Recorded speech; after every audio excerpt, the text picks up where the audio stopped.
Hi, this is Ned Siegfried from Siegfried and Jensen.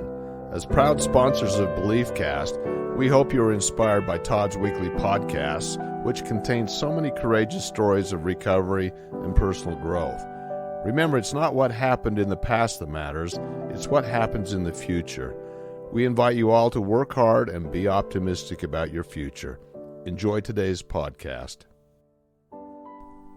Welcome back, everybody. This is Todd Sylvester with the Todd Inspires BeliefCast. Thank you once again for tuning in. And as always, thank you for believing in me and sharing these episodes with your loved ones. It truly actually makes a big difference to getting the word out. And I just can't thank you enough.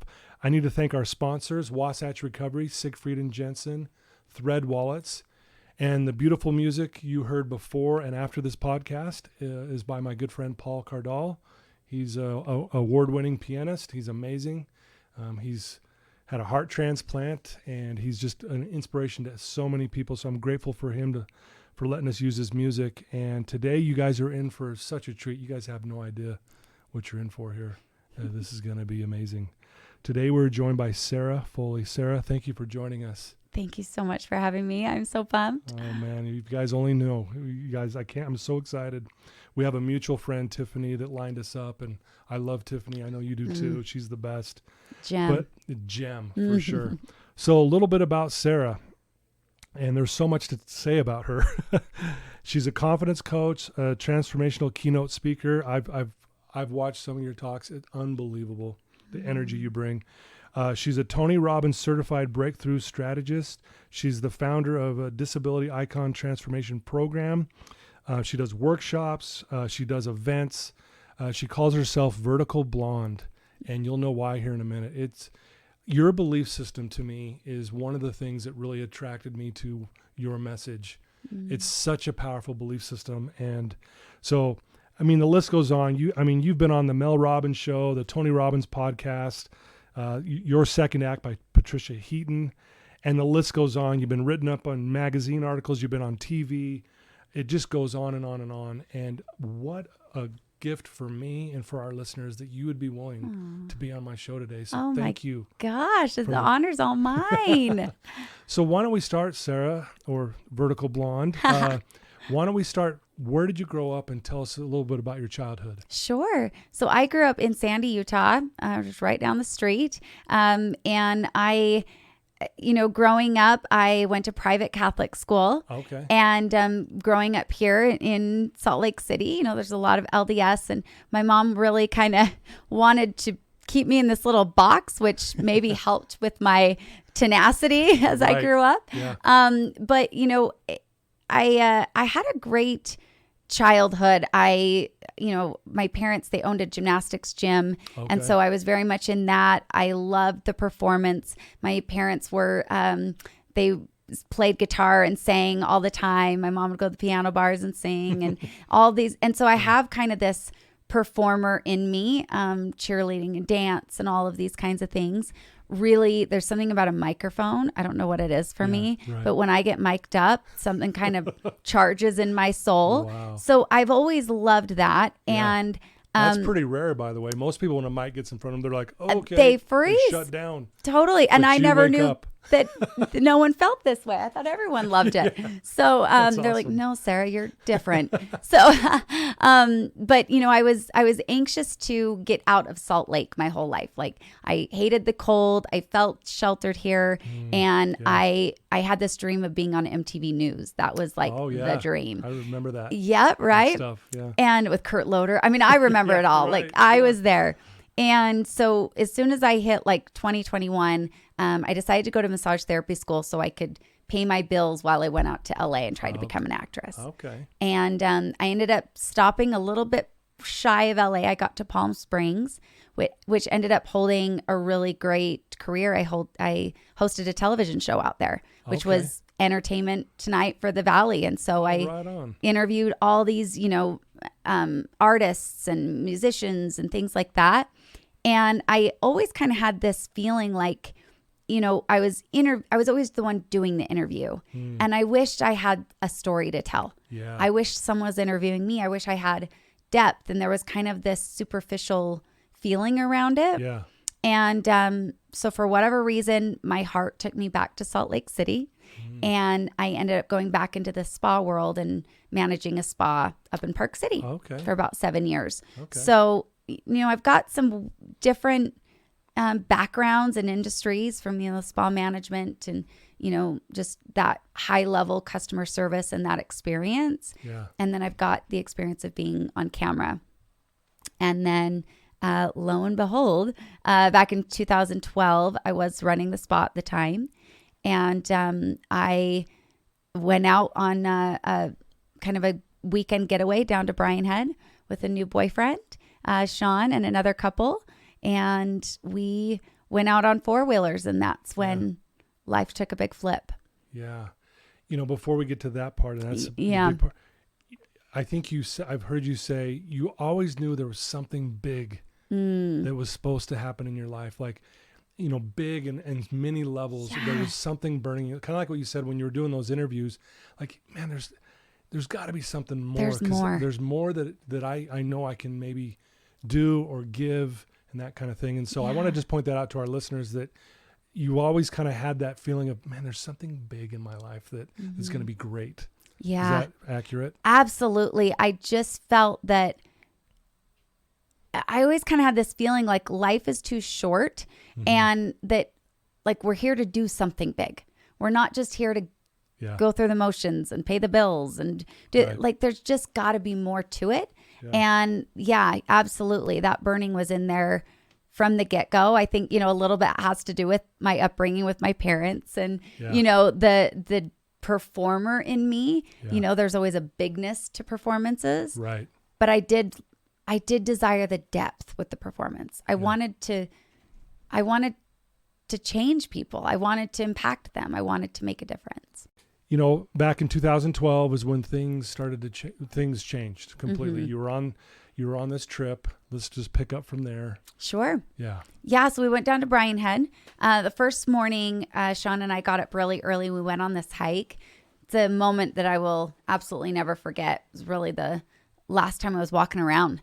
And we went out on this lookout area. And if you've been to Bryan Head, I mean, it's just pure red rock formations. Yeah. It just felt sort of prehistoric and literally on top of the world. And I remember turning to Sean and just saying, my life is so perfect. Everything was going to plan, right? I was in love with this new boyfriend. My job was going really good, making good money. It was just like I was checking every box and reveled in that moment, really embraced it. And then a few hours later, we ended up meeting up with the other couple, and he brought down a trailer full of four-wheelers and dirt bikes and everything you could really think of. Yeah. And I was really inexperienced. Everyone else, the other three they'd grown up on him. The other guy was a mechanic for them. They just knew their way around these machines.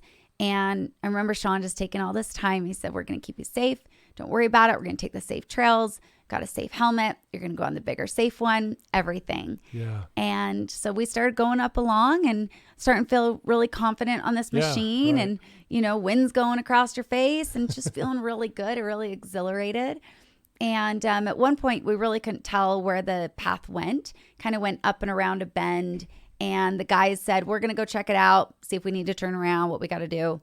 So the guys did. And we saw the other guy, Jim, a few minutes later, waving me and the other girl up and said, you're good. Come on up. Come on up. So I start going up in front. And what we don't know is that Sean's coming back down to let me know that it's safe. Oh. And so he was coming back down. And as we came around the bend, I panicked. And I remember just like thinking, get off the trail, get out of the way. Yeah, because you were going to do like a head on. We're going to go head on. I mean, we were full force going right at each other. And so I jerked the handlebars to the right. And I'll never forget looking back to my left and seeing that Sean had gotten so far out of the way that if I just could have kept going straight and been fine. And I didn't. And the next thing I saw was the ground and the sky and the ground and the sky. And my front wheel had hit a ditch and I just went flipping. And this machine just crushed me. So many bones broken. It broke every rib. It broke my spine, my clavicle. Everything just snapped. And it flipped so fast that there wasn't a stitch of blood. No blood. And I remember it finally kind of threw me against this fallen tree stump. And I just was so stunned. I was so present, though, and alert. And I could see how far I'd flipped. Sean is running at me full force. Dirt's kicking up. I'm laying down on my side. And he is just screaming. Just this excruciating screech of a yell. Yeah. And so you're conscious. I'm conscious the entire time. I remember every flip. I remember every sound. Gosh. I don't really remember the pain as much, but I remember every sound. That'll never get out of my head. Oh, man. And he finally gets over to me, and I just said, don't move me. Call Life Flight. How's my face? And he laughs. You know, we still kind of giggle about it. Yeah. But in my head, I was like, I feel like I'm unrecognizable. Yeah. I was like, there's no way I don't even look like the same person. And he just said, babe, your face is beautiful, but I don't know about the rest of your body. And took Life Flight about an hour and a half to get there. And just laying in pain and calming each other down and making phone calls and all of that. And finally Life Flight gets there, and they take me to Las Vegas because it's closer hospital. There, yeah. And Sean had to make the drive and make all the phone calls. Man. And he just said he just went into survival mode, you know, we just kind of went. Yeah. And I woke up 10 hours later after surgery, after everything. I finally kind of came to, because once I got in Life Flight, they dope you up pretty quick, get the pain out of the way. Get the pain out of the way, yeah. But I made one phone call before I went into surgery. And I didn't know I made this call until about 4 years ago. Really? Yeah. And so I guess I called my mom, and she said she touched down from Salt Lake to Vegas, and right as she grabbed her purse, her phone was ringing, and it was me. No way. And she said I sounded like a scared 6-year-old little girl. Yeah. And I just said, Mom, the doctors think if they can relieve the pressure that I'll be able to walk again. And I just think about that now, being a mom, and I can't imagine to hear those words from your child. Oh my gosh. And, you know, her just being like, oh my goodness, she realized how serious things were. So the next, thing I remember is coming out of surgery, they put a plate in my clavicle, and they put 2 rods and 9 pins down my spine, and really tried to release that pressure within there because it was squeezing my spinal cord. Oh, man. And I couldn't feel my legs right away. So it felt like someone just like took my pants off, like took my legs off. And, I woke up the next morning, and, I had a waiting room full of family, friends from 4 different states. I mean, just everyone went to autopilot and showed up, and, one by one they came into the room, and that like face where they're trying to smile, but they're terrified, and they don't know what to say. No one knows what to say, Yeah. And so the one that hit me the hardest, that really changed that trajectory, was my aunt. And she came in for a hug, and I just whispered why in her ear. I just said, why? And she like pushed me away. She pushed away from me, and she just said, don't you ever ask why. She said, searching for that answer is going to eat you alive, and it will only come when it's supposed to. Gosh. And my grandpa and my mom were looking at her like, what is wrong with you? Why would you like be so mean? It was firm and stern, but thank God, because I just remember thinking like, we just don't go there. We just don't go down that rabbit hole. We don't go down there. Cause it's a scary place once you start asking why, and you don't quite have answers. My goodness. Yeah. Well, even when you said you looked to your left and you noticed that he was far enough off the trail that you could have just kept going and slowed down. I mean, there's that why again. Why did I? That was the moment that I kept wondering why. Yeah. And props to your aunt.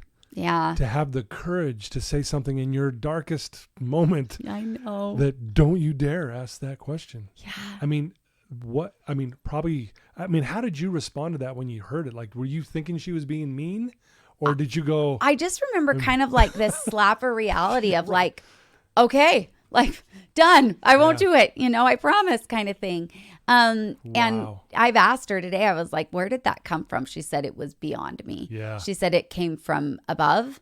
And she's like, those were not my words. Yeah. And she's like, I even surprised myself. So we all just really thank God for that moment. And, you know, it's interesting because I think what happened over the next about 4 years was that I didn't ask why, but I also didn't face it. Like it took me almost so far the other way where I didn't face the healing that needed to take place. I just kept going through the motions, and I was in quite a bit of denial of what had happened. And what happens is that in something like this, you're often told how much of an inspiration you are. Right. You're such an inspiration, such an inspiration, you know? And when someone's going through that healing process, it can be really damaging to say that to them. Because I would try and keep this smile of being inspirational above water, and then behind closed doors and internally, it was messy. It was dark. I would constantly hit my legs and just scream at them to start working again. I just felt disconnected from my body and angry at it, like it was betraying me. And when you have that disconnect, healing can't take place. Yeah. You know, and for sure. People often say, like, what would you say to your early self right then, you know, at the accident? Or what would you say to someone newly injured? My answer is always, don't forget about the parts you can't feel. They are still part of you. Yeah. Wow. Like, don't get so disconnected that you can't heal. So. Man, my heart's just, I know. Oh, wow. I think about that girl in me all the time. Well, it's like this, and you said this, like, no one knows what to say. And naturally, I guess people would go, well, you're such an inspiration. And on some level, they're right in that moment. But I can see why, from your perspective, you're like, this is killing me. You have no idea internally, like, how mad and hurt emotionally and mentally and spiritually I am right now. Totally. And those words, don't really help. They don't help. Yeah. Because you just think, I'm just trying to survive right now. Gosh. I'm not here to be your inspiration. I'm not here to be inspirational. I'm just trying to live. To live and figure this out. So how long did you end up having to be in the hospital? So I was in Las Vegas hospital for about 3 weeks. Okay. That's where they just get you okay enough to then go to rehab. And the rehab hospital we chose was the one where Superman went in Colorado, Craig Hospital. Yeah. And, you know, now I know how great of a one University of Utah has. So we probably just should have stayed at local. But we went there to Craig Hospital. But what happened was I had contracted spinal meningitis in Las Vegas. And so by the time we touched down to Colorado, I had this insane headache, and I was basically unconscious from the pain of my head, and they rushed me right to the intensive care unit. And so I don't remember those next 10 days. I was completely out of it. Yeah. I was really, really sick, and that's really where I almost died. You almost died, that was, and I contracted an infection in the Las Vegas hospital. Oh my goodness. So once they got me well enough out of that, then it's time to go to work. Yeah. And you don't have a whole lot of time to deal with the emotional side. The thing that they did great at Craig Hospital is they are getting you independent as possible so you can go home. Yeah. They teach you how to drive with hand controls. Yeah. They have this whole room in the basement where there's like airplane chairs and pieces of cars, and so you can practice getting in and out of the different seats. Okay. If you're a mom, they've got cribs down there so you can practice getting your baby out. They are set up for everything. Wow. It's phenomenal. They teach you how to dress yourself, how to maneuver your wheelchair. Wheelchair class always scared me to death. I was the only girl on my floor when I was hurt, and so all these guys, like, they just think their wheelchair is a big toy. They have fun. They're doing wheelies, and I'm like scared of my own shadow. So that one was a little hard and traumatic. You know, they're trying to play rugby in their wheelchairs, and I'm like in the corner saying, can I just go put on makeup or something? Like, I don't like this very much. But what they don't, where they really missed the mark was the emotional side. Yeah. And I had 2 visits with the therapist while I was there, and one he didn't even show up. And so that part is really missing. Yeah. Because what happens then, you get all independent, and in the hospital, it's like a revolving door, presents and gifts and smoothies and flowers, all the things. And then you get home and everything's the same and nothing's the same. Yeah. And that's where it really was nasty. And I just, that's where I was just starting to lose hope. I mean, the highlight of my day was The Price is Right. I mean, that was it. And, you're just, I would fall out of my wheelchair, and I couldn't figure out how to get dressed, and I didn't have therapists there to help me. And it was one thing after another of just trying to figure out this new life. And I remember I would just look in the mirror and just be like, who is this? Yeah. What is this? This is so different than my life before.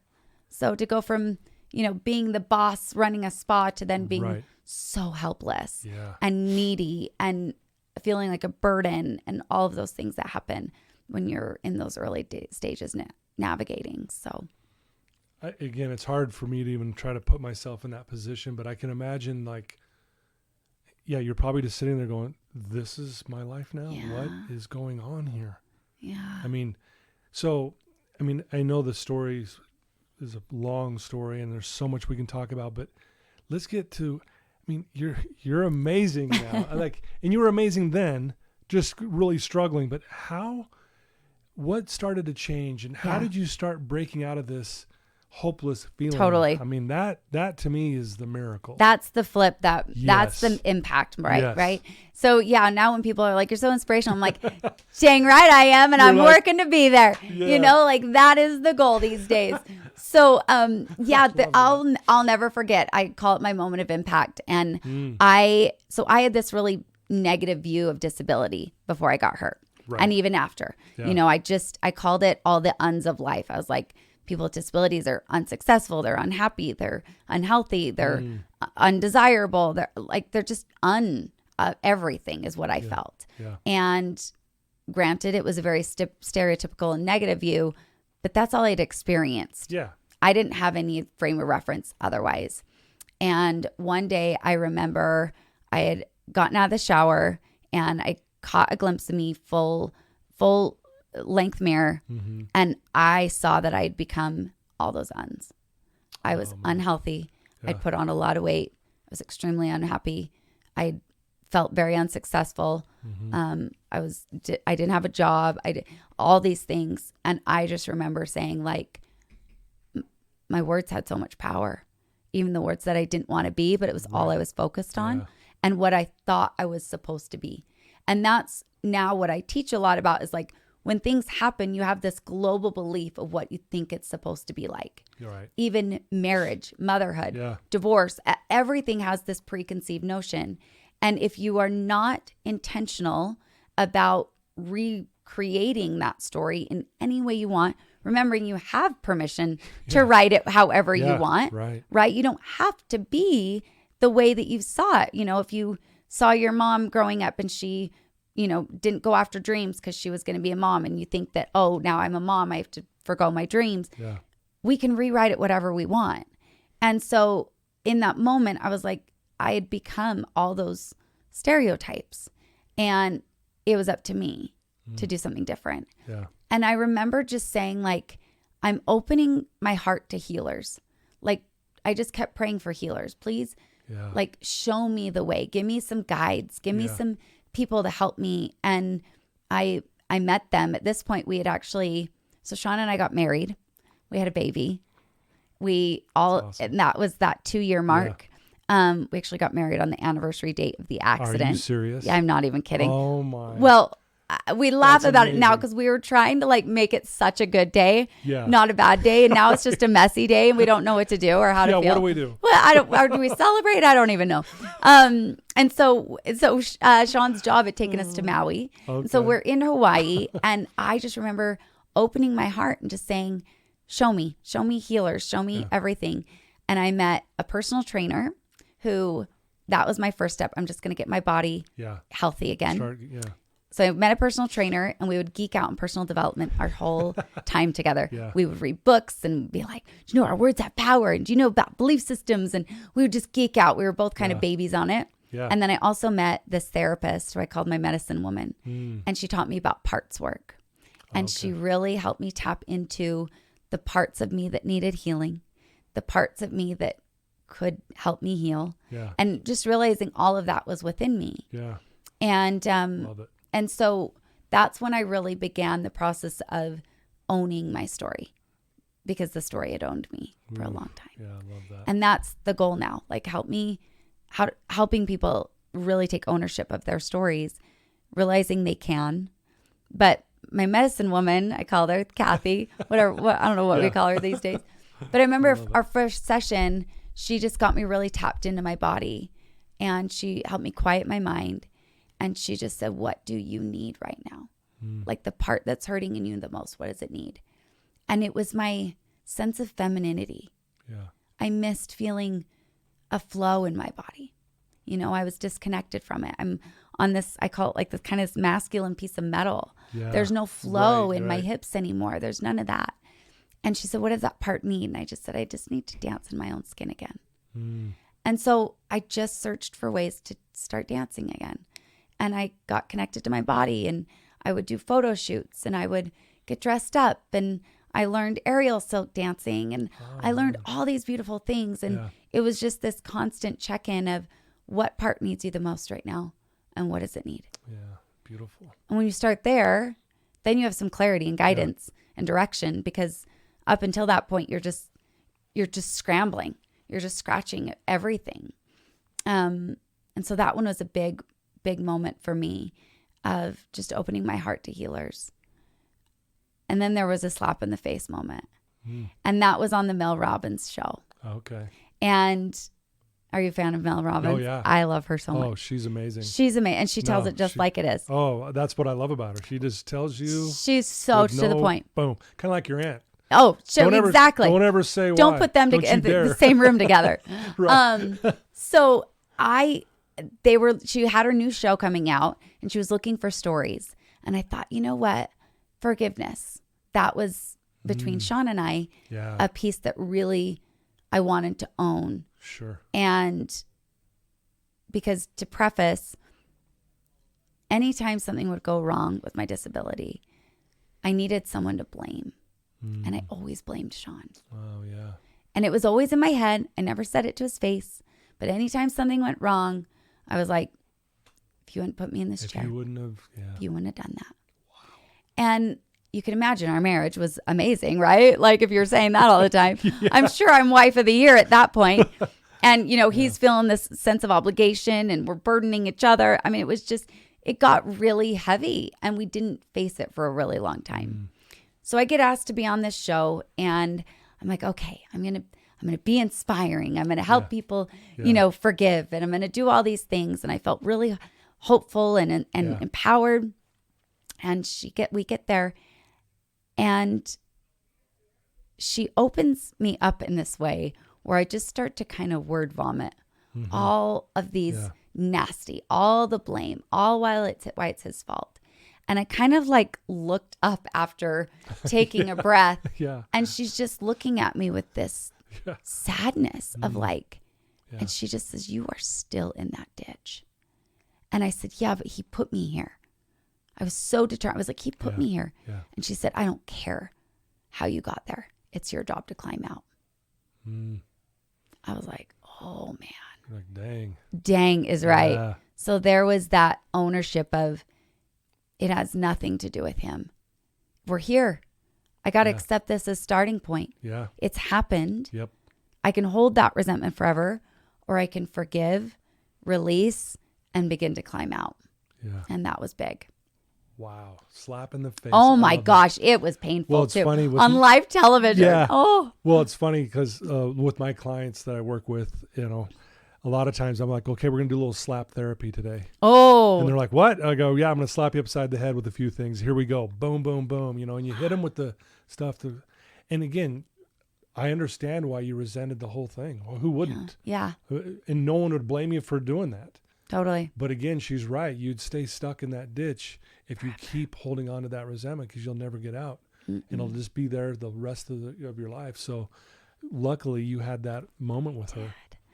I'm really, really grateful for those moments of impact, right? Those moments that are just like, ouch, that hurt. And okay, that becomes your fuel. Is that when you were like, kind of like, all right, I do want to crawl out of that ditch metaphorically, and I want to go do more of this, talking and being an influence in people's lives for good. Is that when you started going, okay, I want to go in this direction? Well, there's that point where you find something so juicy that you can't help but share it. Yeah. Right? Yeah. And that's what I had really begun to find. And in Hawaiian, they call it your kuleana. And you had said the word earlier, responsibility, right? You have this responsibility when you find something that has healed you so much and offered you so much light out of so much darkness. You're like, I got a responsibility to share this. Yeah. Like, I can't hold this in. Yeah. So what happened was during that time of dancing in my skin and finding my medicine woman and my healers and doing all these things, I wanted to keep my friends and family up to date on what was happening, the ones that were here in Utah. And so I started a blog and I was like, I got to name it something. Yeah. And my goal is to stand and walk again one day. And that's where Vertical Blonde came from. Okay. And then something really weird happened. And she became that part of me that always knew what to do.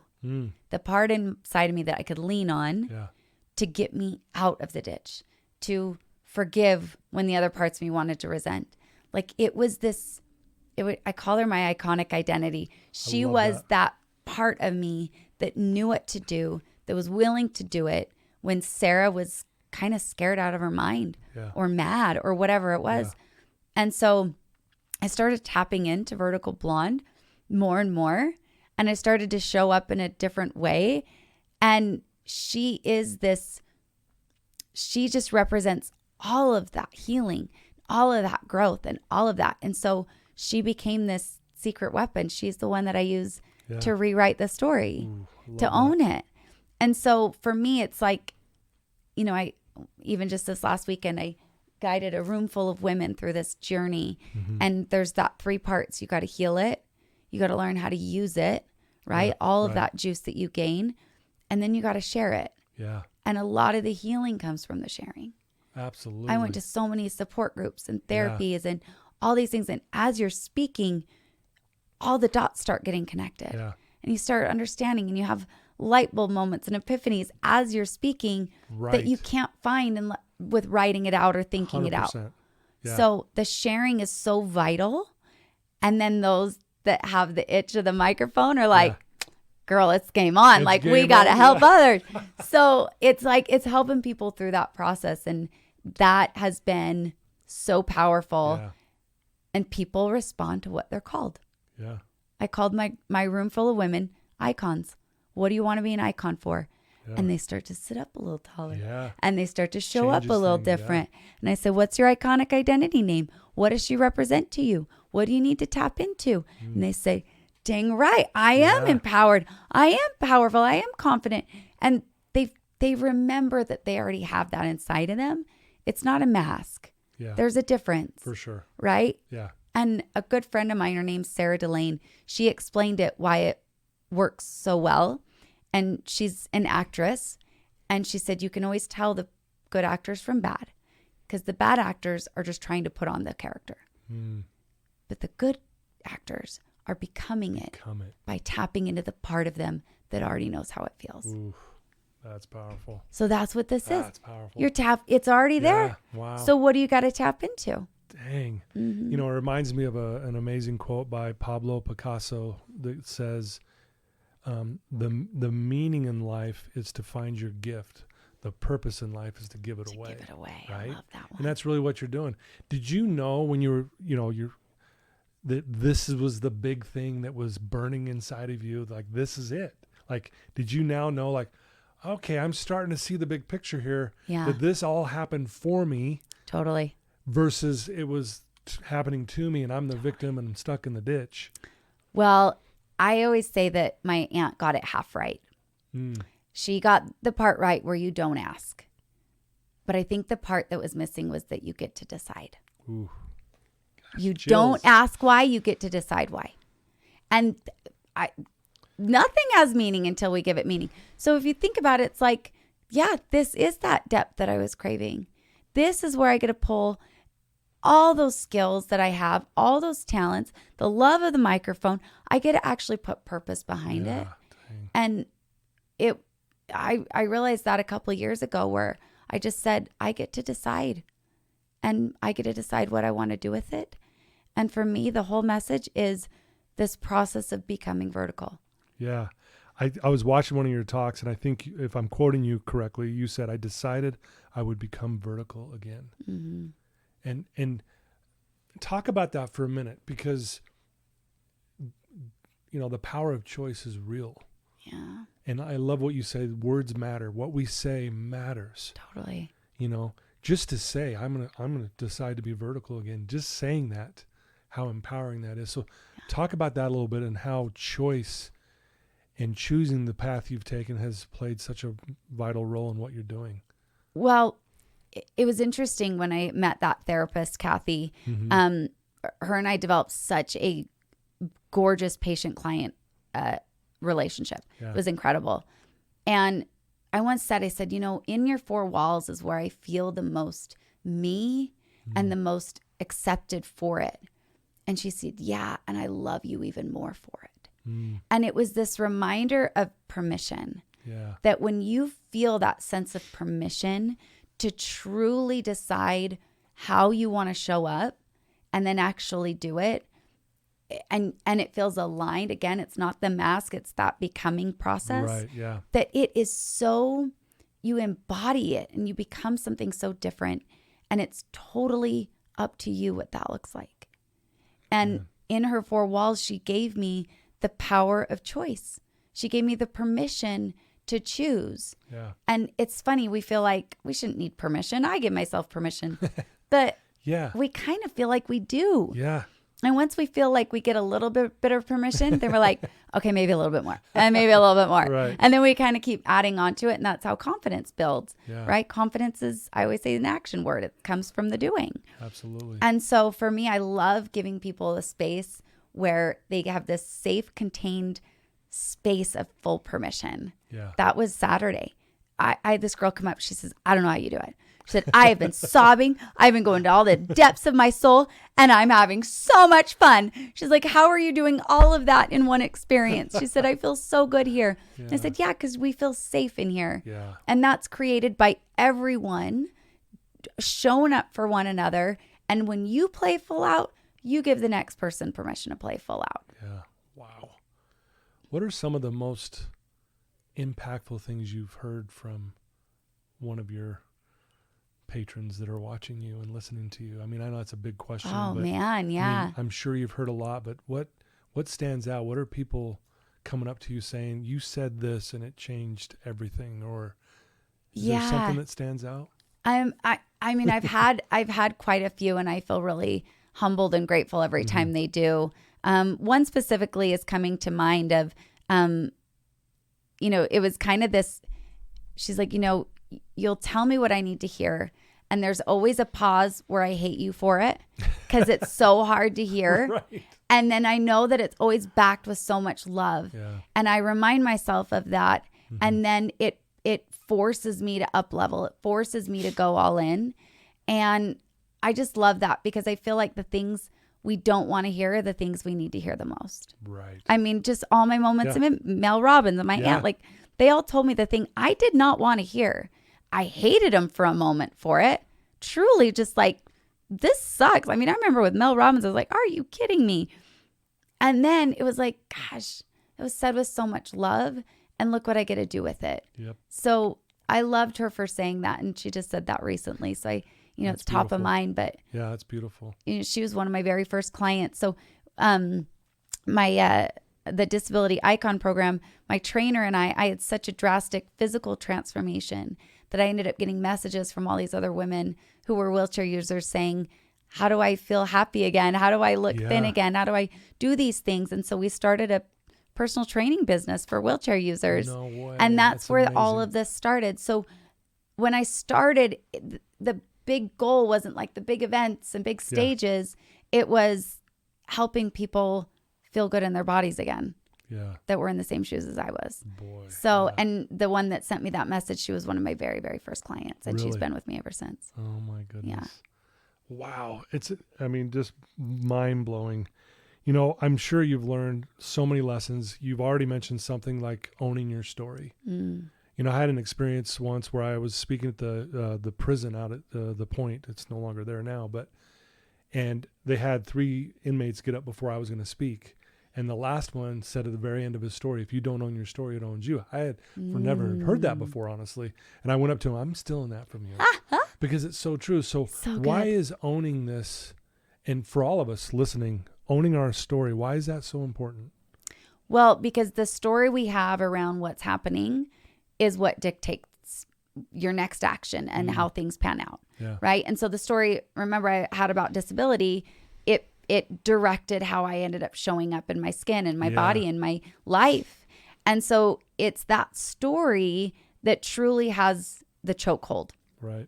And if we don't recognize that we get to decide, like that is all up to us, what the story we want to even write is, then that old story is what takes hold, right? That subconscious story, that those global beliefs around what we think this means for our life. Yeah. And usually that results in a lot of blame, a lot of resentment, a lot of finger pointing. Yeah. And so when you own your story, you're truly just turning your finger around on yourself. Right. And you're saying, I am responsible for everything, whether it's a lack of boundary, whether I put myself in the wrong places, whether I didn't walk away, whether I didn't seek the right resources, all of that's on me. That is 100% on me. And so the gist of that whole thing is the word own, for ownership. Yeah. It's on us. Love that. And that's the part that a lot of people don't like to hear, because it's so much easier to blame. It's so much easier. It was so much easier to put all that weight on Sean. For sure. And the poor guy, I mean, for goodness sakes, you know, him having to harbor that, plus the guilt of, you know, he still feels responsible. He still has his own demons. Yeah. You know, and sometimes it's that flip in life is the one we watched in someone else, not necessarily our own. Right. You know, and sometimes that one watching is the one that has even a harder time. But his healing's his healing. Mine's mine. Yep. And we all got to take responsibility for that. And if we do, that whole word about Kuleana is that when we show up in our highest self, in our highest vibrating, in full ownership, with full accountability, doing our best for our life, then we can for others, and then we can for the world. And that's our responsibility. Imagine everyone taking full ownership for their story. Imagine everyone saying, this is on me to do whatever I want with my life, to live in my highest capacity. Yeah. Oh my gosh. Yeah. Permission. Yeah. That gives everyone else permission. How cool is so that? that's the whole thing of it, is like, it's not just about me, but I got to do it for me first. Right. So. Man, that is amazing. Well, you are a confidence coach, and you are very confident. I mean, your energy and the way you carry yourself is amazing. Thank you. It really is. And I'm not just saying this, like, it's real. You can feel it. You just said something really, I'm really into, is the frequency. We're on the same, we're vibrating at the same, I can feel it. If that makes sense. Yes. So what do you do? I'm sure you still have your tough days, and totally. What do you do? What does your day look like? Like, how do you keep yourself? I know you do these big events, and I really love what you said. You get inspiration and things you would never learn if you weren't sharing. But what do you do in a day, Sarah, that keeps you where you need to be? So there's a couple things. One, I tap into vertical blonde constantly. Okay. Like, she's my guiding light. Okay. And I live by, so I've got these 3 Post-its on my mirror, and I've had to rewrite them a couple times. They get wet or whatever, but they're on my mirror, and every day as I get ready and I sort of embed these into my system. And one of them is that my energy is my currency. Ooh, I fully believe. that's amazing. I know. Where's your pen? I feel like you've I'm looked for grabbing- your pen numerous times. I can see it. I'm like, you wanted to write that down. Yes. But I believe that my energy is how I transact with life. Wow. It has gotten me in new rooms. It has gotten me opportunities. It has gotten me friends. It has gotten me better relationships, all of it.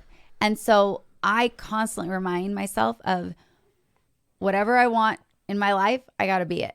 Yeah. And my energy is how I do that. And wow. so my energy is 100% my currency. That just hit me so hard. Isn't that good? That's so beautiful. Yeah. And so as I get ready, I get ready with the intention that anyone that sees me, I am now debunking all their old beliefs about disability, because I'm not the uns anymore. No. And I live them. That's who I am. I saw you do a speaking event. I can't remember what group it was for.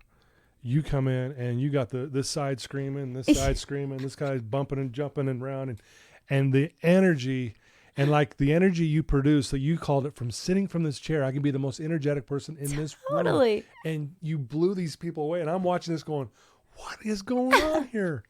It was amazing. I thank you so much. I worked really hard to maintain that, so I appreciate that.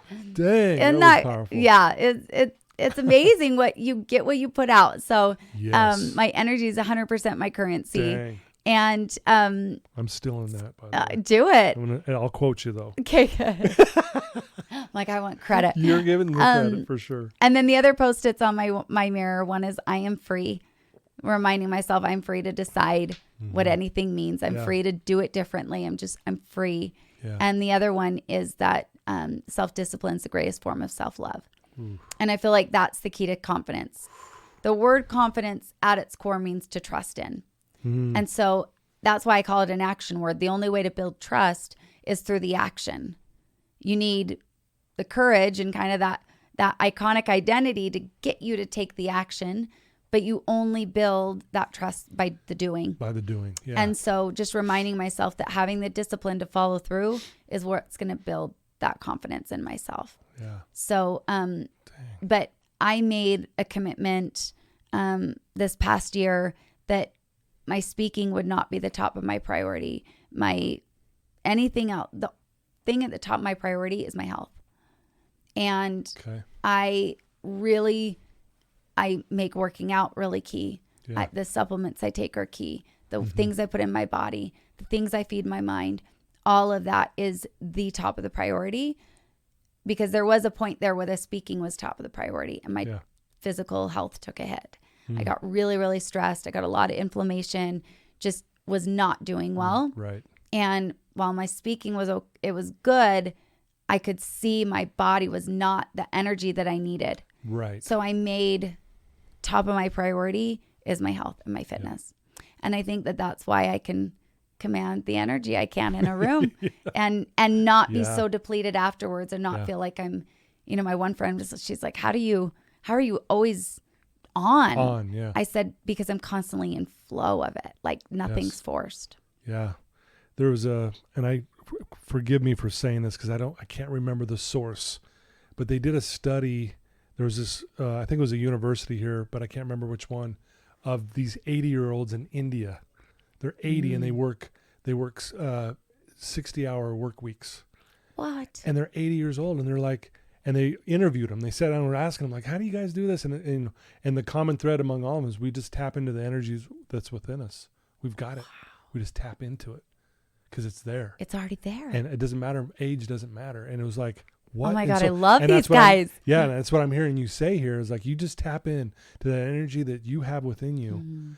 And I agree with you. When you take care of your mind and your body and your spirit and all that stuff, whatever, you perform at your best, right? You can still muddle through stuff, like you said, and it's still good, but it's not where you should be. Totally. It's not the iconic you. Yep, exactly. Gosh. Yeah. Man, Yeah, when it amazing. feels forced, you are going to feel the brunt of it. It's going to be exhausting. Yeah. Whereas at the end of my days, I may be tired, but I'm so energized. Yeah.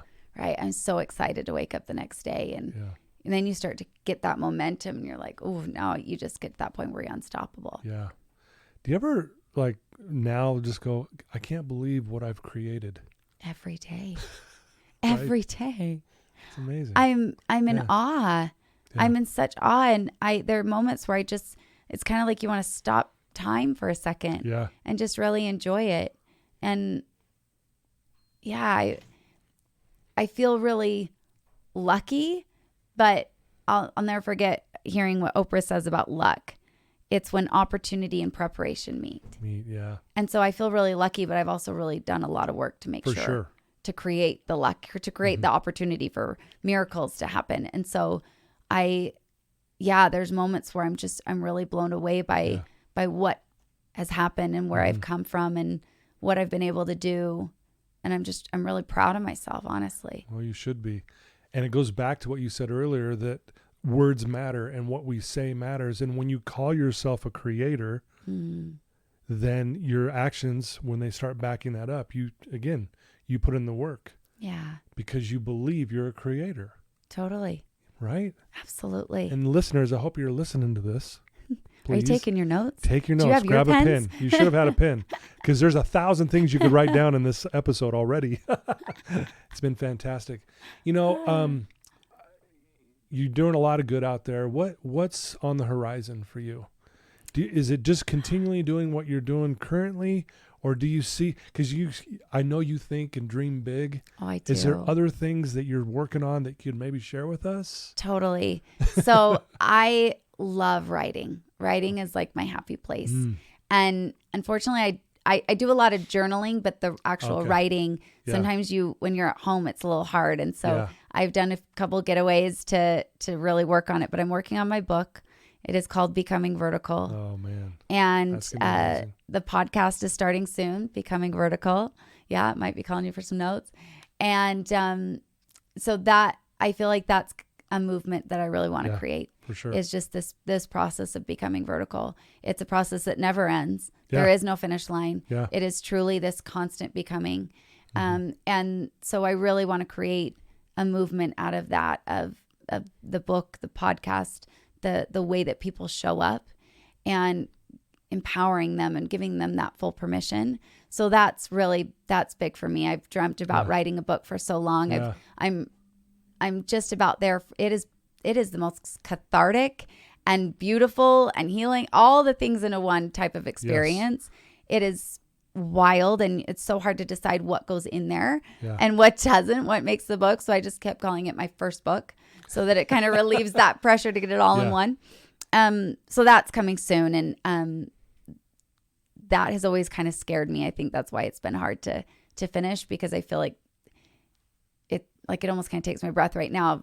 I feel like it's going to be really big and really impactful. Oh, yeah. And I just want to ensure that I'm really ready for that. Yep. So. Yeah. Yeah. You think doors are open now. It's going to just open up so many more. I feel it. Yeah. And it feels really good. Yeah. Well, and here's the thing. Yeah. The demand for you will just get more and more. And that's where I guess you have to kind of guide and direct that the way it needs to be. But again, you're here to share that's the meaning. That's to the whole purpose. Purpose. Yeah. Totally. Give that away. And I'm sure it's going to be fantastic. Thank you. I think it's going to be a lot of fun. Absolutely. I hope people that know me know that I love tears. Like, I love the tears. So I'm hoping that it brings people to some deep places, and it also gives them a really beautiful vertical brick road, I call it, to get out of it. And I just finished up my first event here, Vertical Ambition, which was a total hit. It was so much fun. Nice. And everyone is already asking me for the next one. So I bet those are going to be happening about twice a year now. Okay. So very cool. Be on the lookout for the next one. Sure was fun. I bet. Well, if there's someone listening to your voice right now, you've already shared some amazing things and some really impactful things, who's listening to this right now and they're stuck in that ditch. They're in a dark place. They're hopeless. They're not sure what to do. What would you tell that one person right now who is there?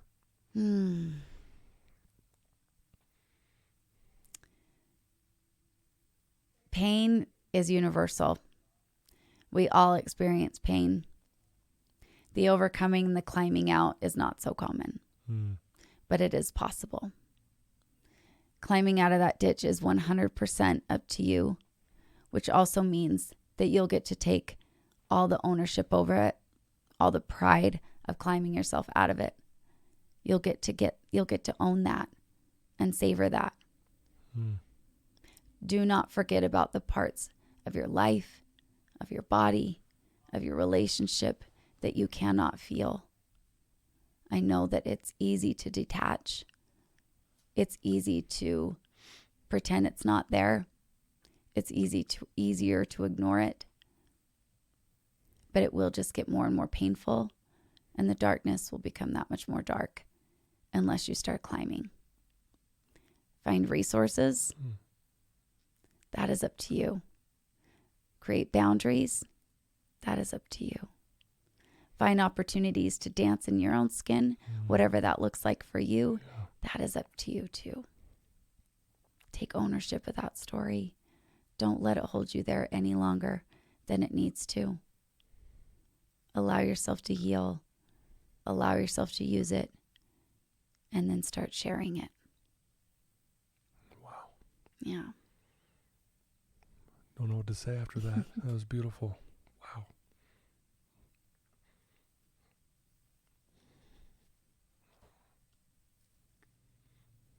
It's everything I needed to hear, and I think it's what people need to hear. For sure. It's unfortunate that so many people are suffering on such a level that,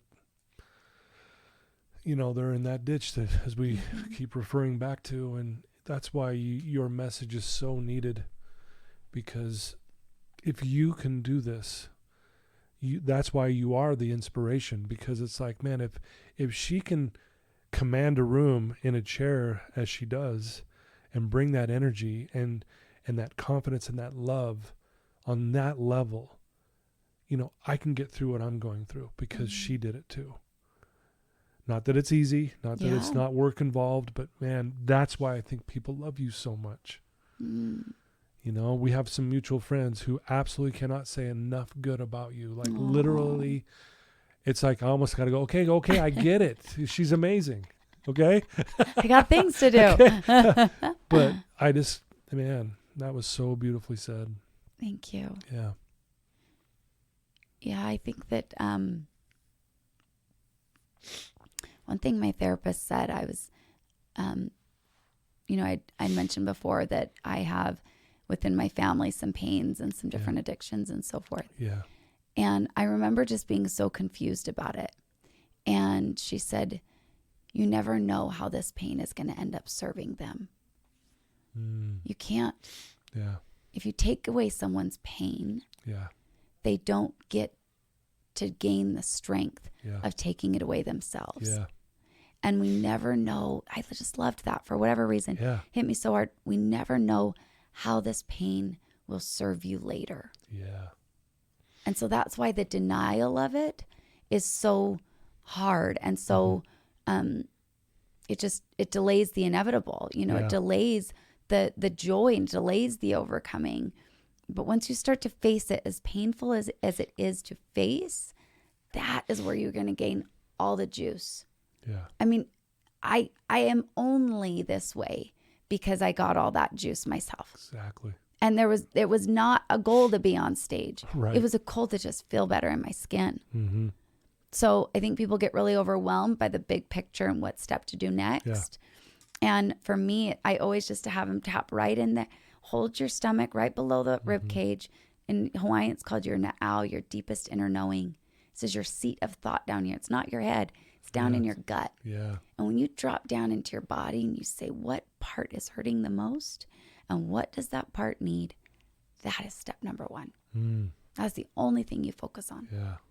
Wow. So beautiful. That's it. Love it. Well, I could talk to you all day. This was good. It's so good. So good. Yeah. I even made you cry. I love it. Yeah, man. I love those tears, man. I'm it just makes me know that we're on the right path. For sure. And you know, I needed to hear this today. I mean, you know, and I teach this every day, and sometimes I need to hear it. And it's one thing to, I already know that, but it's when you hear it from someone who's gone through with what you've been through, it just, man, there's such weight in it, man. It just, and like you said, that frequency, I'm feeling it. I'm feeling that currency from you. It's like, whoa, you know, your energy introduced itself the moment I saw you. I was like, dang, hope I'm ready for this. Buckle up. My friend said, buckle up because you're ready to rock it. That's my favorite saying everywhere. Yeah. So, it's how we transact. Yeah, it's beautiful. It's how we transact. Well, if there's someone out there that wants to know more about you, find out about your events, when the book's going to launch, all this fun stuff, what's the best way for them to do that? I'm most active on Instagram, but everywhere is basically Vertical Blonde across the board. Okay. So verticalblonde.com, Instagram, Facebook, or Vertical Blonde, and then also YouTube Vertical Blonde. So across everywhere. Yeah. Yeah. And I'll put that in the show notes so everyone will have links right to them and all that fun stuff. And I do encourage any of you listening to this who you want to get some more information or you want to be inspired or feel more energy from the Vertical Blonde herself, Sarah, reach out to her. Awesome. And I like to always challenge everyone after all these episodes, share this with your family, your loved ones. If you have a friend, a coworker, a son or a daughter who is struggling, give them the link to this episode. A lot of times we don't know how to open up a conversation when someone's struggling. This is a beautiful way. Give them the link and say, hey, just listen to this. And then follow back up. Hey, what did you get out of that episode with the Vertical Blonde? Yes. And it opens up a dialogue. And then maybe you break the ice a little bit. And, hey, you seem like you've been struggling. What can I do to help you? And blah, blah, blah. And reach out to Sarah. And, she challenged you guys to reach out to her. Reach out to her. Totally. You know I love hearing from you. My biggest, I always love, like, what was that part that just impacted you the most? What hit you the most, or what breakthrough, what aha moment happened? I truly, truly love hearing those. So yes, please reach out and share away. And this might sound strange, but the thing that hit me the most today with you, and a lot hit me. I mean, I want to take notes and I've been writing some things down, and is what your aunt said. In that moment of no one even knows what to say or how to handle this. And she says, don't you dare. What? And again, there was more to add to that, but when I heard you say that, I was kind of shocked. That hit me the most. Yeah, our entire room was shocked. Everyone's like, what in the world? Yeah. And the coolest part is that she has been very present in a lot of things. She helped actually this past weekend at Vertical Ambition. So awesome. She's got to really see that trajectory, just front row seat. Congrats. And that's amazing. Yeah, she even, she's been interviewed a few times about that very moment. She says, I have no idea. I don't know where it came from. I have no idea, but for whatever reason, it needed to be said. For sure. Well, Sarah, I can't thank you enough. Oh my gosh, this has been truly beautiful. Was an honor and a blessing and a gift to have you in person, in my office, in my studio, if you want to call it that. Love it. To hear your story firsthand.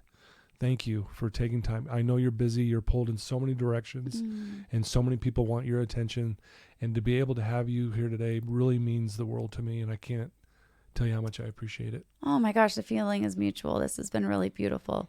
And like I said, I do a lot of these on Zoom and virtual, and this is so fun to be able to do this in person. So much better. It's so much better. This has been amazing. Yeah. Thank you. Yeah. Absolutely. You bet. Thank you very much. You're welcome.